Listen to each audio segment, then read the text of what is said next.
काफ़ी देर बाद मैं स्टेबल हुई, जब इतने हज़ारों की लोगों से मेरी एक जान छूट गई। मुझे था कि ये रात सारी भी प्रोसीजर चलता रहेगा, लेकिन एक उम्मीद थी कि पुलिस आएगी और मुझे बचा के ले जाएगी। पुलिस वही आई जिसको 15 पर कॉल की गई थी? मुझे नहीं पता इस चीज़ का, लेकिन पुलिस आई थी, वही मुझे बचा के लेके गई। और एक डॉल्फिन वाला लड़का था, मुझे बचाने वाले यही लोग हैं। अच्छा, मुझे ये बताएं, ये सारा वाक़या हो गया, उसके बाद अब आपके काफ़ी प्रेशर है, लोगों की लान तान भी शुरू हुई है, बातें भी हैं सोशल मीडिया पर, तो ज़िंदगी कैसी गुजरी है? ये प्लीज़, ये जो गलत फतवे करते हैं ना, मेरे साथ बहुत बड़ा हादसा हुआ है, कल को आपकी बेटी बहन के साथ भी हो सकता है। आज अगर आप मेरी आवाज़ नहीं बनेंगे ना, तो कल को ये होगा। अभी 13 अगस्त की शाम को भी ये वाक़या हुआ है, और ये अभी कल भी एक वाक़या हुआ है, आप लोगों ने देखा है। ये दिन ब दिन ये चीज़ें बढ़ती जाएंगी। अगर प्लीज़ मैंने ये आवाज़ उठाई है ना हक़ की, तो मेरा साथ दें। मैं कोई फ़ेम किसी चीज़ के लिए नहीं कर रही। फ़ेम, इस तरह का फ़ेम अगर हो ना, तो खुदा करे कभी किसी बेटी को इस तरह का फ़ेम ना मिले। अगर फ़ेम लेना होता ना, तो मैं 14 अगस्त की शाम को ही FIR कटवाती। मैं 14 अगस्त की शाम को ही हर चीज़ अपलोड करना शुरू कर देती। अगर आप मेरा रिकॉर्ड देखें तो मैंने कोई वीडियो नहीं अपलोड की हुई। हाँ, पिक्चर्स मैंने 15 अगस्त को की थी अपने आप को नॉर्मल करने के लिए, अपनी फैमिली के लिए, कि ऐसा कुछ भी नहीं हुआ मेरे साथ। लेकिन जब मैंने सोशल मीडिया पे इतना कुछ देखा और लोगों की बातें सुने कि मैंने इंडियन झंडा पकड़ा था। आप वीडियोस को अगर गौर से देखें, मेरे हाथ में पाकिस्तानी तो क्या, इंडियन तो क्या, कुछ भी नहीं था। एक पर्स था मेरे हाथ में और एक दुपट्टा था जिसको मैंने कवर किया हुआ था। और लोग मेरी ड्रेसिंग की बात करें, अगर आप वीडियो को गौर से देखें तो मैंने एक प्रॉपर ग्रीन कलर का कुर्ता शलवार पहना हुआ था। और अगर आप फ्लाइंग किस लगाया हुआ है आप लोगों ने, क्या किसी के पास छोटा सा भी प्रूफ है? किसी के पास छोटा सा क्लिप भी मुझे दिखा दो। अगर ये सारी चीज़ें सच होती हैं तो मैं आज खुद वादा करती हूँ, मैं पाकिस्तान की बेटी हूँ। ये सब मेरे मुहाफिज हैं। तमाम आदमी एक जैसे नहीं होते। मेरे भाई भी हैं, मेरे बाप भी हैं, वो भी मर्द हैं। जिस रियासत मदीना की मैं बेटी हूँ, यहाँ के मर्द हमारे मुहाफिज हैं। मैं जब भी बाहर जाती हूँ मेरे सर पे हाथ रखा जाता है। उस दिन भी मेरे सर पे हाथ रखा, यही सोच कर मैं गई थी। लेकिन वो जिस तरह का गैंग, जिस तरह का ग्रोह हमारे ऊपर था, मैं उसके बारे में कुछ कह नहीं सकती। वो सब क्या था मुझे लड़की समझा ही नहीं जा रहा था, ऐसे ट्रीट किया जा रहा था। ये बिल्कुल भी ये प्री प्लान नहीं था, फेम हासिल करने के लिए नहीं था। एक और तलक सवाल है, उसमें ये है कि लोग कह रहे हैं जो आप रैम्बो है जिसके साथ आप टिकटॉक बनाती है वो नामहरम है, उसके साथ आपने बहुत सारी ऐसी वीडियो बनाई है जिसके ऊपर लोगों ने सवालात उठाए हैं। अगर आप टिकटॉक के ट्रेंड की बात करें ना, तो लाखों लड़कियाँ और लड़के एज अ कपल शूट कर रहे हैं।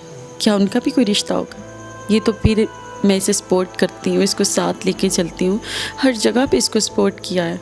क्या लड़का लड़की, ठीक है, हमारे मज़हब में हर जगह पे महरम ना हम महरम का सवाल उठ जाता है, लेकिन क्या आप 200-250 करोड़ की 2.5 करोड़ आबादी में कितने लोगों को टिकटॉक को फिर बंद कर दिया जाए? अगर ये सवाल उठता है, अगर मैंने पाकिस्तानी कौमी लिबास पहना, शलवार कमीज़, अगर वो पहनना गलत है, जिस ड्रेसिंग की बिना पर मुझे टॉर्चर किया गया, तो पाकिस्तान से शलवार कमीज़ बंद कर दी जाए। और पैंट शर्ट्स, जिन लोगों को ये 20 मिलियन 10 मिलियन फॉलोअर्स देते हैं, उन टाइट्स को ही आके लेकर आया जाए। मैंने तो ऐसा कोई लिबास भी नहीं पहना था।